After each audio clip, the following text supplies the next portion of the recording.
ಎಲ್ಲ ನನ್ನ ಆತ್ಮೀಯ ಸ್ನೇಹಿತರಿಗೆ ನಮಸ್ಕಾರಗಳನ್ನು ತಿಳಿಸುತ್ತಾ ಹಾಗೂ ಶ್ರೀ ಸಿದ್ಧಾರೂಢ ಅಜ್ಜನ ಪಾದ ಪದ್ಮಗಳಿಗೆ ನಮಸ್ಕರಿಸುತ್ತಾ ನಾವಿಂದು ಸಿದ್ಧಾರೂಢ ಕಥಾಮೃತದ 14ನೆಯ ಅಧ್ಯಾಯವನ್ನು ಪ್ರಾರಂಭಿಸೋಣ.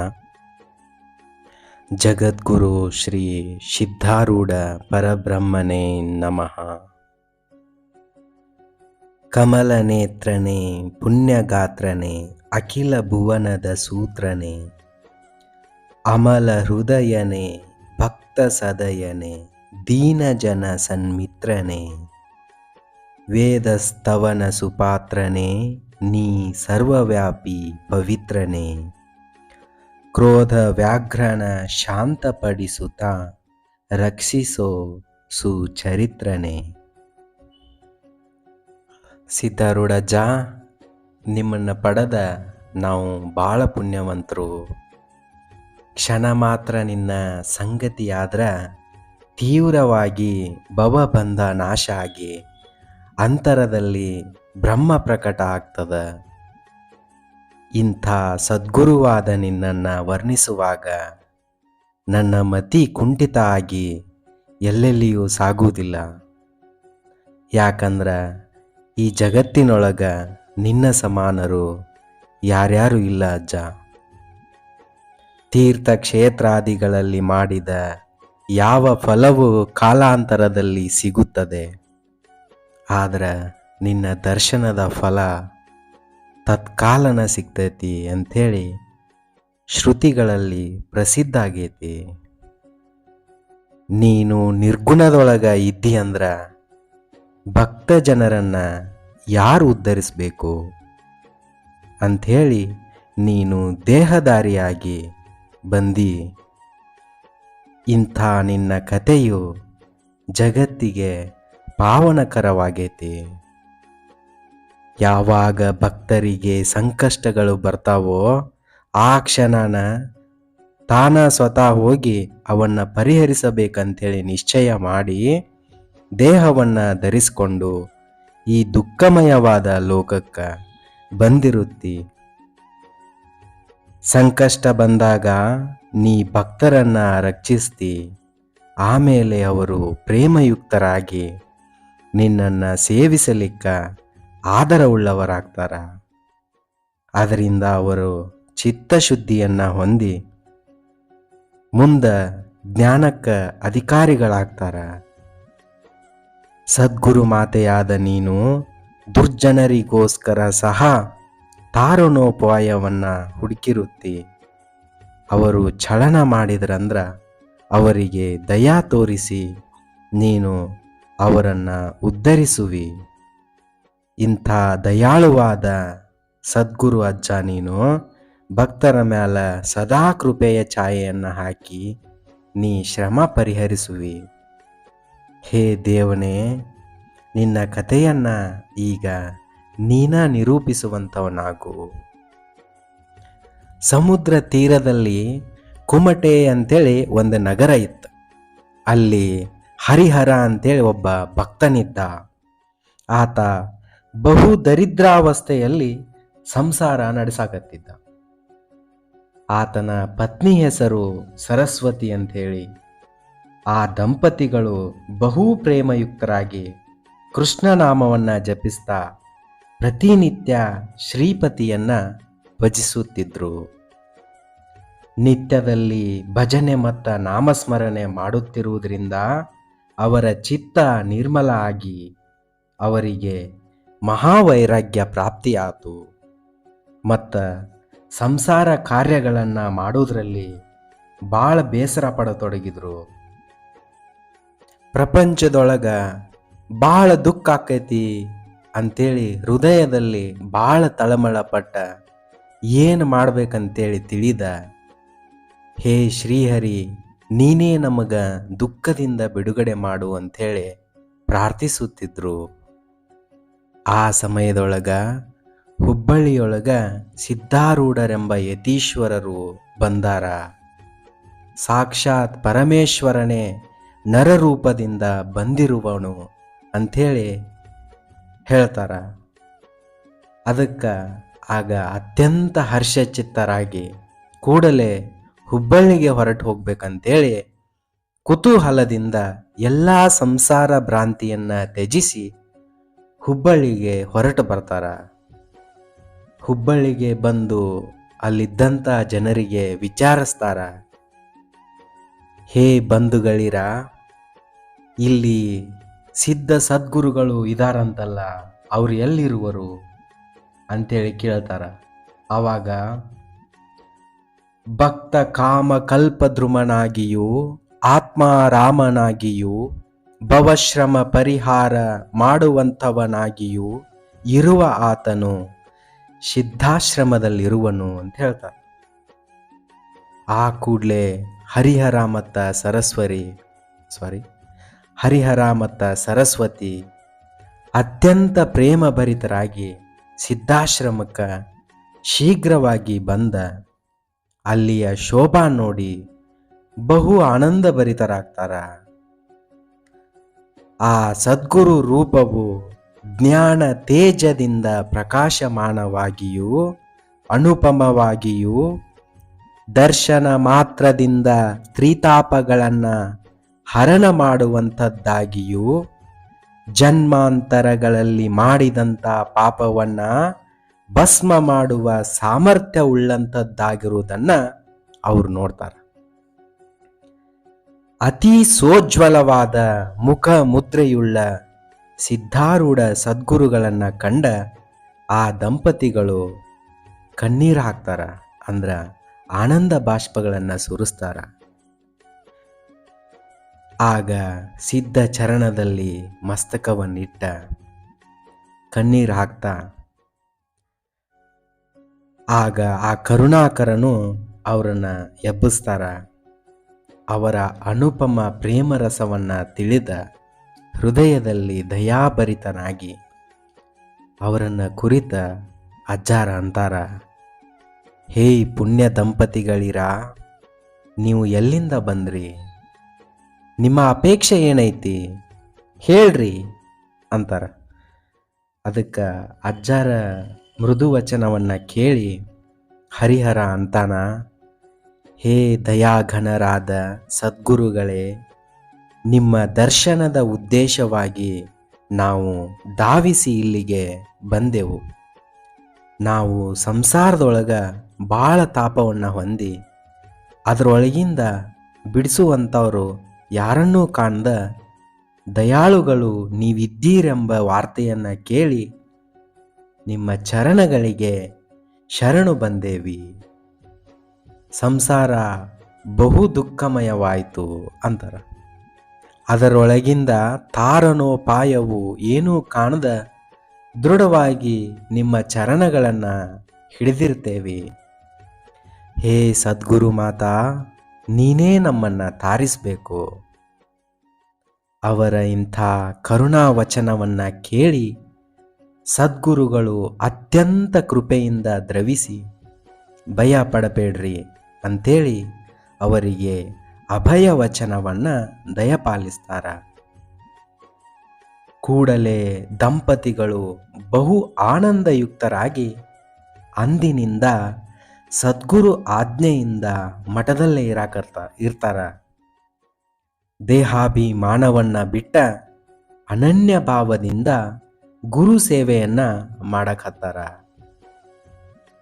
ನಿತ್ಯದಲ್ಲಿಯೂ ವೇದಾಂತ ಶ್ರವಣವನ್ನು ಮಾಡ್ತಾರ.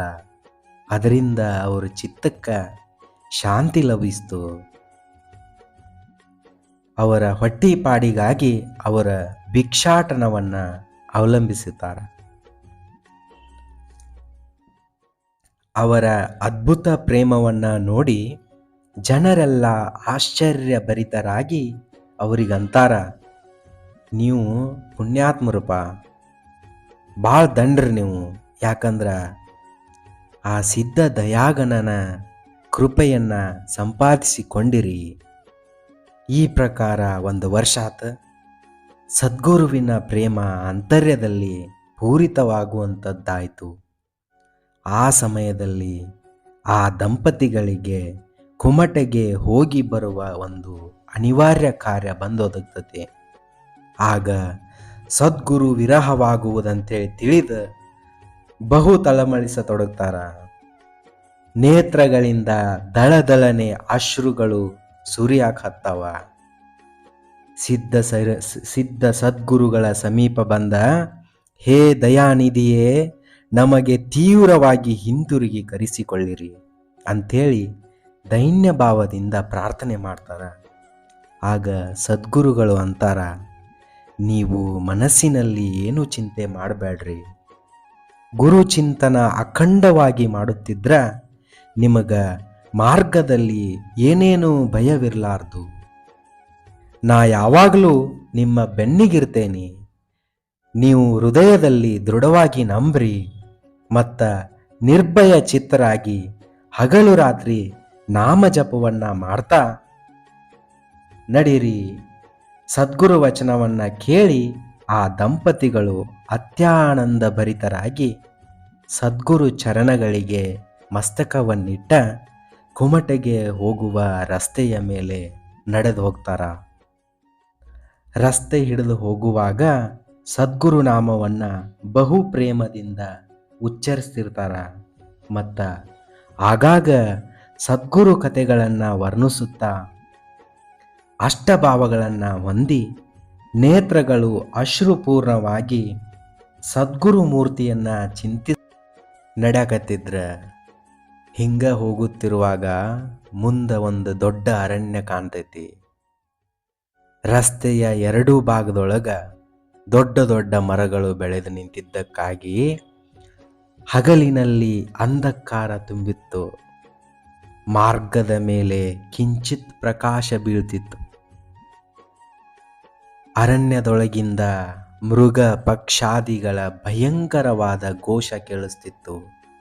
ಆದ್ರೆ ಭಜನವನ್ನ ಮಾಡ್ತಾ ನಡೆಯುತ್ತಿದ್ದ ಆ ದಂಪತಿಗಳ ಮನಸ್ಸು ನಿರ್ಭಯ ಆಗಿತ್ತು.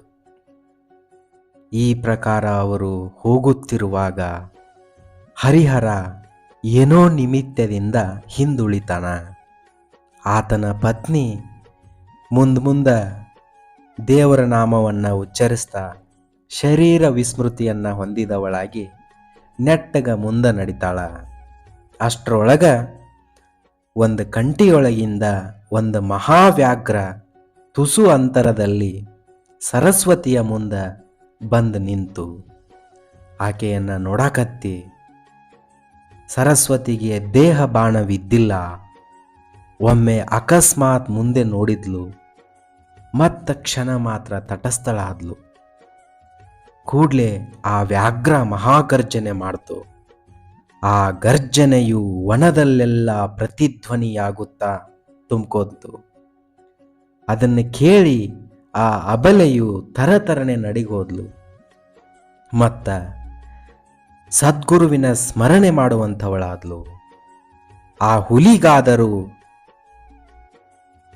ಹುಲಿಯಾದರೂ ಜಿಗಿಯುತ್ತಾ ಬಂದು ಆಕೆಗೆ ಸಮೀಪಿಸ್ತು. ಇನ್ನೊಮ್ಮೆ ಜಿಗಿದು ಆಕೆಯ ಮೇಲೆ ಬೀಳ್ತಿತ್ತು. ಅಷ್ಟರಲ್ಲಿ ಆಕೆ, ಸಿದ್ಧಾರೂಢ, ಓಡಿ ಬಂದು ನನ್ನನ್ನು ರಕ್ಷಿಸು ಅಂತೇಳಿ ಚೀರ್ತಾಳ. ಕೂಡಲೇ ಆ ಸದ್ಗುರುನಾಥ ಪ್ರಕಟನಾಗಿ ಆಕೆಯ ಬೆನ್ನ ಹಿಂದೆ ನಿಂತ ಒಂದು ಹಸ್ತವನ್ನ ಬೀಳುವಂಥ ಸರಸ್ವತಿಯ ಹೆಗಲ ಮೇಲಿಟ್ಟ ಆಕೆಯನ್ನು ಆಧರಿಸಿ ಹಿಡಿದು, ನೀನು ಭಯಪಡಬೇಡ ಅಂಥೇಳಿ ಹೇಳ್ತಾರ. ಮತ್ತೊಂದು ಹಸ್ತವನ್ನು ಎತ್ತಿ ವ್ಯಾಘ್ರಕ್ಕ ನಿಲ್ಲು ಅಂತೇಳಿ ಹೇಳ್ತಾರ. ಆ ವ್ಯಾಘ್ರ ಈ ದಿವ್ಯ ಪುರುಷನನ್ನು ನೋಡಿ ಆಗಿಂದಾಗ ನೆಲಕ್ಕೆ ಬಿದ್ದ ಮೂರ್ಛೆ ಹೊಕ್ಕೈತಿ. ಅಷ್ಟರೊಳಗ ಹರಿಹರ ಸಮೀಪ ಬಂದು ನೋಡ್ತಾನ. ಪ್ರತ್ಯಕ್ಷ ಸದ್ಗುರು ನಿಂತಿದ್ದನ್ನು ಕಂಡ, ಹೇ ದೀನನಾಥ ಸಿದ್ಧರಾಯನೇ, ನಮ್ಮನ್ನ ಸಂಕಷ್ಟದಲ್ಲಿ ರಕ್ಷಿಸಿದಿ ಅಂತಾನ.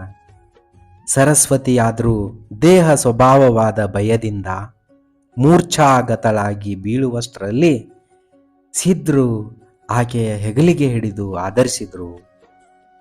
ಸರಸ್ವತಿ ಆಗ ತಿರುಗಿ ಸತೇಜ ಸದ್ಗುರು ಮೂರ್ತಿಯನ್ನ ನೋಡಿ ಗದ್ಗದಿತಳಾಗ್ತಾಳ. ದಂಪತಿಗಳಿಬ್ಬರಿಗೂ ಅಶ್ರುಧಾರೆಗಳು ಸುರಿದವು. ಅವರಂದದ್ದು, ಹೇ ಕರುಣಾಕರನೇ, ಸಂಕಷ್ಟದಲ್ಲಿ ಪ್ರಾಪ್ತನಾದಿ. ಈ ನಮ್ಮ ಶರೀರಗಳನ್ನು ನಿನ್ನ ಮೇಲಿಂದ ನಿವಾಳಿಸಿ ಚೆಲ್ತೇವೆ. ನಿನ್ನನ್ನು ಹುಬ್ಬಳ್ಳಿಯಲ್ಲಿ ಬಿಟ್ಟು ಬಂದಿದ್ದೀವಿ. ನೀವು ಇಷ್ಟು ದೂರ ಹೆಂಗೆ ಒಮ್ಮಿಂದೊಮ್ಮೆ ಪ್ರಾಪ್ತನಾದೆ ತಂದೆ? ನಮ್ಮ ಸಂಕಟ ಕಾಲದೊಳಗೆ ನೀ ಧಾವಣ ಮಾಡಿದಿ. ಹೇ ದಯಾವಂತ ಗುರುವೇ, ಭಾವಿಕ ದಂಪತಿಗಳ ಈ ಭಾಷಣವನ್ನು ಕೇಳಿ ಆ ದಯಾಗಣನಾದ ಸದ್ಗುರುವು ಗದ್ಗದಿತನಾಗಿ, ನಿಮ್ಮ ಸಮೀಪದಲ್ಲಿ ನಾನಿರುವೆನೆಂದು ನಿಮಗೆ ವಚನ ಕೊಟ್ಟಿದ್ದೆನು. ಎಲ್ಲೆಲ್ಲಿ ನನ್ನ ಭಕ್ತರಿರುವರೋ ಅವರ ಹಿಂದೆ ಮುಂದೆ ನಾ ಸದಾ ಕಾಲದಲ್ಲಿ ಇರುವೆನು. ಯಾರು ನನ್ನ ನಾಮಸ್ಮರಣೆಯಲ್ಲಿಯೇ ಅಖಂಡರತರಾಗಿರುವರೋ ಅವರ ಸಲುವಾಗಿ ನಾನು ಯಾವಾಗಲೂ ಚಿಂತೆ ಮಾಡುತ್ತಿರುತ್ತೇನೆ. ನೀವು ಏನೇನೂ ಭಯಪಡಬೇಡಿರಿ ಅಂಥೇಳಿ ಸದ್ಗುರುಗಳು ಅನ್ನುವಾಗ ಆ ವ್ಯಾಘ್ರ ಮೆಲ್ಲಗ ಚೇತರಿಸಿ ಎದ್ದ ಅವರ ಕಡೆಗೆ ಬರತೊಡಗ್ತು. ಅದನ್ನು ನೋಡಿ ಆ ದಂಪತಿಗಳಿಬ್ಬರು ಹೆದರಿ ಸಿದ್ಧರ ಪೃಷ್ಠಭಾಗದಲ್ಲಿ ಹೋಗಿ ನಿಂತ್ಕೋತಾರ. ಸದ್ಗುರುಗಳಾದರೂ ಹುಲಿಯ ಸಮೀಪ ಹೋಗಿ ಅದರ ಬೆನ್ನ ಮೇಲೆ ಚಪ್ಪರಿಸಿದ್ರು. ಆ ಕೂಡಲೇ ಅದು ನಾಯಿಯಂತೆ ದೀನಭಾವದಿಂದ ಸಿದ್ಧರ ಪಾದಕ್ಕೆ ಬೀಳ್ತತಿ. ಇದನ್ನು ನೋಡಿ ಆಶ್ಚರ್ಯಪಟ್ಟ ಆ ದಂಪತಿಗಳು ಆ ಭಯವನ್ನ ಬಿಟ್ಟ ಮುಂದೆ ಬಂದರು. ಆಗ ಸಿದ್ಧರಾಜರು ಆ ಹುಲಿಯ ಕಿವಿಯಲ್ಲಿ ಏನೋ ಉಸುರಿದ್ರು, ಅಂದ್ರೆ ಏನೋ ಹೇಳಿದ್ರು. ಕೂಡಲೇ ಆ ವನಚರವು ಎದ್ದು ಹುಂಕಾರ ಕೊಟ್ಟು ವನದೊಳಗೆ ಹೊರಟು ಹೋಯಿತು. ಅನಂತರ ಸಿದ್ಧರು ಬಹು ಕೃಪೆಯಿಂದ ಆ ದಂಪತಿಗಳಿಗೆ ಪುನಃ ಆಶ್ವಾಸನವನ್ನು ಕೊಟ್ಟ. ಕೆಲವು ಹೆಜ್ಜೆ ಅವರು ಕೂಡ ನಡೀತಾ ಅಕಸ್ಮಾತ್ತಾಗಿ ಅದೃಶ್ಯರಾದರು. ದಂಪತಿಗಳಾದರೂ ತಮಗೆ ಸದ್ಗುರುಗಳು ಬಂದು ರಕ್ಷಣೆ ಮಾಡಿದ್ದನ್ನ ಪುನಃ ಪುನಃ ಸ್ಮರಿಸುತ್ತಾ ಆನಂದಭರಿತರಾಗಿ ಆ ಯೋಗೀಶನನ್ನೇ ಹೃದಯದೊಳಗೆ ಧರಿಸಿಕೊಂಡು ಸಾವಕಾಶ ನಡೆಯುತ್ತಾ ತಕ್ಕ ಕಾಲದಲ್ಲಿ ಕುಮಟೆಗೆ ಹೋಗಿ ಮುಟ್ಟಿದರು. ಅಲ್ಲಿ ತಮ್ಮ ಕಾರ್ಯವನ್ನು ತೀವ್ರವಾಗಿ ಮುಗಿಸಿ ಮರಳಿ ಹುಬ್ಬಳ್ಳಿ ಕಡೆಗೆ ಪ್ರಯಾಣ ಮಾಡುತ್ತಾ ಪೂರ್ವದಲ್ಲಿ ವ್ಯಾಘ್ರ ದರ್ಶನವಾದ ಸ್ಥಾನಕ್ಕೆ ಬರ್ತಾರ. ಆ ಸಮಯದಲ್ಲಿ ತಮ್ಮ ಮುಂದೆಯೇ ರಸ್ತೆಯ ಮೇಲೆ ಅದೇ ವ್ಯಾಘ್ರವನ್ನ ಕಾಣ್ತಾರ. ಆದ್ರೆ ಅದರಲ್ಲಿ ಮೊದಲಿನ ಉಗ್ರ ಲಕ್ಷಣಗಳು ಇರಲಿಲ್ಲ. ಇವರನ್ನು ಕಂಡ ಕೂಡಲೇ ನಮ್ರ ಭಾವದಿಂದ ಭೂಮಿಯ ಮೇಲೆ ಸುಮ್ಮನೆ ಬೀಳುವಂಥದ್ದಾಕೈತಿ. ಆ ವ್ಯಾಘ್ರವನ್ನ ನೋಡಿ ಸಂಶಯಯುಕ್ತರಾಗಿ ಆ ದಂಪತಿಗಳು ನಿಂತ್ಕೋತಾರ. ಹುಲಿಯು ಏಳದಿರುವುದನ್ನು ನೋಡಿ ಮೆಲ್ಲಗೆ ಮುಂದೆ ಹೆಜ್ಜೆ ಇಡುವಾಗ ಆ ವ್ಯಾಘ್ರವು ದೀನ ಭಾವದಿಂದ ಅವರ ಕಡೆಗೆ ನೋಡ್ತಿತ್ತು. ಆಗ ಹರಿಹರ ಪತ್ನಿಗೆ ಅಂತಾನ, ಈ ವ್ಯಾಘ್ರದಲ್ಲಿ ದುಷ್ಟ ಲಕ್ಷಣಗಳು ಕಾಣಿಸುವುದಿಲ್ಲ, ಆದರೂ ಏನು ಮಾಡಿತು ತಿಳಿಯಲಾಗದು. ಸದ್ಗುರುವೇ ನಮ್ಮನ್ನ ರಕ್ಷಿಸಬೇಕು ಅಂಥೇಳಿ ಅವರಿಬ್ಬರು ವ್ಯಾಘ್ರದ ಸಮೀಪಕ್ಕೆ ಬಂದರು. ಸಮೀಪ ಬಂದ ಕೂಡಲೇ ಹುಲಿಯು ಅವರ ಪಾದಕ್ಕೆ ಬಿದ್ದ ಶಾಂತ ರೂಪದಿಂದ ಎದ್ದ ಅವರ ಮುಂದೆ ನಡೆಯತೊಡಗಿತು. ಕೆಲವು ಹೊತ್ತಿನವರೆಗೆ ಅವರ ಮುಂದೆ ಮುಂದೆ ನಡೆಯುತ್ತಾ ಆ ಹುಲಿಯು ಪುನಃ ಆ ದಂಪತಿಗಳ ಪಾದಕ್ಕೆ ಎರಗಿ ಅರಣ್ಯದೊಳಗೆ ಹೋಯಿತು. ಆಗ ಅವರು ನಿಶ್ಚಿಂತರಾದರು. ಮತ್ತ ಮನಸ್ಸಿನೊಳಗ ಬಹಳ ಆಶ್ಚರ್ಯಪಟ್ಟ ಸದ್ಗುರು ಮಹಿಮೆ ವರ್ಣಿಸಲ ಸಾಧ್ಯ ಅಂತೇಳಿ ಅಂದ್ಕೊಂಡ್ರು. ಹುಬ್ಬಳ್ಳಿಗೆ ಬಂದು ಮುಟ್ಟಿ ಸಿದ್ಧಾಶ್ರಮಕ್ಕೆ ಬಂದರು. ಸದ್ಗುರುಗಳಿಗೆ ಭೇಟಿಯಾಗಿ ಆತನ ಚರಣಗಳ ಮೇಲೆ ಮಸ್ತಕವನ್ನಿಟ್ಟಂತಾರ, ಹೇ ಭಕ್ತ ಸಖನೆ, ಧನ್ಯ ಧನ್ಯನು. ಭಕ್ತರ ರಕ್ಷಣಾರ್ಥವಾಗಿ ನೀನು ಯಾವಾಗಲೂ ಎಚ್ಚರವಾಗಿರುವಿ. ವಿಚಾರಿಸಿ ನೋಡಿದ್ರ ನೀ ಇಲ್ಲೇ ಅದಿ. ಆದ್ರ ಅರಣ್ಯದಲ್ಲಿ ಯಾವಾಗ ವ್ಯಾಘ್ರ ಸರಸ್ವತಿಯ ಮೇಲೆ ಹಾರ್ಲಿಕ್ಕೆ ಬಂತು, ಆಗ ರಕ್ಷಿಸಲಿಕ್ಕ ನೀ ಅಲ್ಲಿ ಪ್ರಕಟನಾದಿ. ಇದನ್ನ ಕೇಳಿ ಸದ್ಗುರುನಾಥರು ಅವರಿಗೆ ಅಜ್ಞಭಾವವನ್ನು ತೋರಿಸಿ ನೋಡಿದ ವರ್ತಮಾನ ಕೇಳಿದರು. ಹರಿಹರ ಅರಣ್ಯದಲ್ಲಿ ನಡೆದ ಅಪೂರ್ವ ಚರಿತ್ರೆಯನ್ನ ನಿವೇದಿಸ್ತಾನ. ಅದನ್ನ ಕೇಳಿದ ಭಕ್ತ ಜನರೆಲ್ಲ ಆಶ್ಚರ್ಯಚಕಿತರಾದರು. ಸಿದ್ಧರಂದ್ರು, ಸದ್ಗುರು ಭಾವವು ಯಾವಾಗಲೂ ಸತ್ಯವಾಗಿ ತಾರಕವಾಗಿರುತ್ತದೆ. ಯಾಕಂದ್ರೆ ಆ ಸಮರ್ಥನಾದ ಸದ್ಗುರುವು ಭಕ್ತ ಕಾರ್ಯದಲ್ಲಿ ಸರ್ವದಾ ಜಾಗೃತನಾಗಿರುತ್ತಾನೆ. ಈ ವಚನವನ್ನ ಕೇಳಿದವರೆಲ್ಲ ಜಯ ಜಯಕಾರ ಮಾಡಿ ಸದ್ಗುರುವಿನ ಮಹಿಮೆ ವರ್ಣಿಸಲ ಶಕ್ಯವು. ಆತನ ಕೀರ್ತಿಯಿಂದ ಚರಾಚರವು ತುಂಬಿರುತ್ತದೆ ಎಂದು ಅನ್ನುವಂಥವರಾದರು.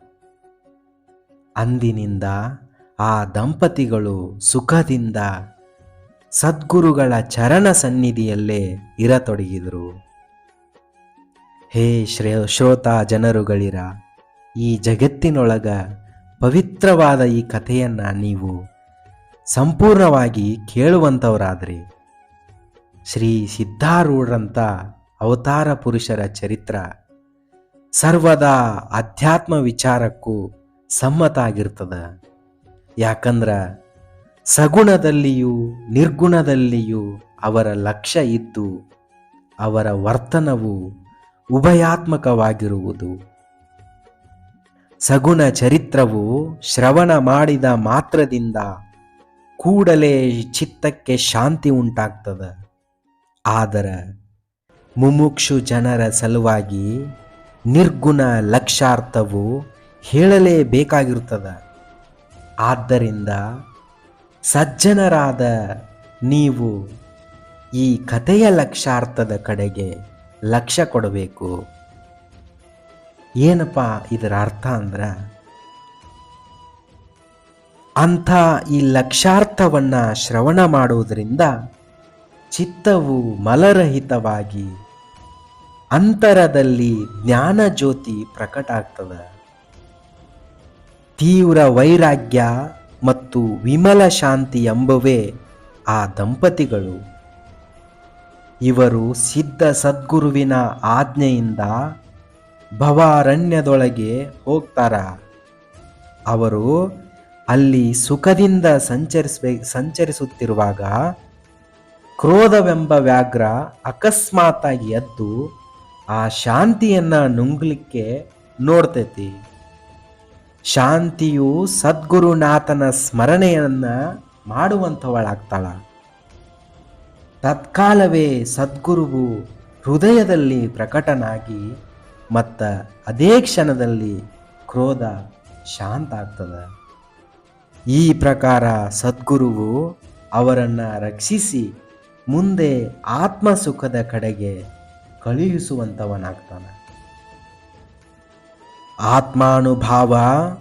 ಆತ್ಮಾನುಭವ ಒಮ್ಮೆ ಆದ ಮೇಲೆ ಭವಾರಣ್ಯದಲ್ಲಿ ಸಂಚರಿಸಿದ್ರೂ ಕ್ರೋಧ ಬಂತೆಂದ್ರ ಅದು ಶಾಂತ ರೂಪದಿಂದ ಇದ್ದು ತನ್ನ ಸಂಗತಿಯಿಂದ ಪರಮಾರ್ಥಕ್ಕೆ ಬರುವ ವಿಘ್ನಗಳನ್ನು ನಿವಾರಿಸಿ ಕೊಟ್ಟ ಕಡೆಗೆ ಬಿಟ್ಟು ಹೋಗ್ತದ. ದೇವಾದಿ ದೇವನಾದ ಆ ಸದ್ಗುರುನಾಥನ ಹೃದಯದಲ್ಲಿಯೇ ಎಲ್ಲ ಬ್ರಹ್ಮಾಂಡಗಳು ಇರುವವು. ಆತನು ಈಶ್ವರನಿಗೆ ನಿಯಂತನು, ತ್ರಿಮೂರ್ತಿಗಳಿಗೆ ಸತ್ತಾ ಮಾತ್ರದಿಂದ ಆಡಿಸುವಂಥವನು ಆಗಿರ್ತಾನ.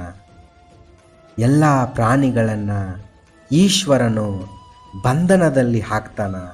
ಆದ್ರೆ ದಯಾಸಾಗರನಾದ ಸದ್ಗುರು ಈ ಲೋಕದಲ್ಲಿ ಬಂದ ತನಗೆ ಶರಣು ಬಂದವರೆಲ್ಲರನ್ನು ಒಮ್ಮಿಂದೊಮ್ಮೆ ಮುಕ್ತರನ್ನಾಗಿ ಮಾಡ್ತಾನ.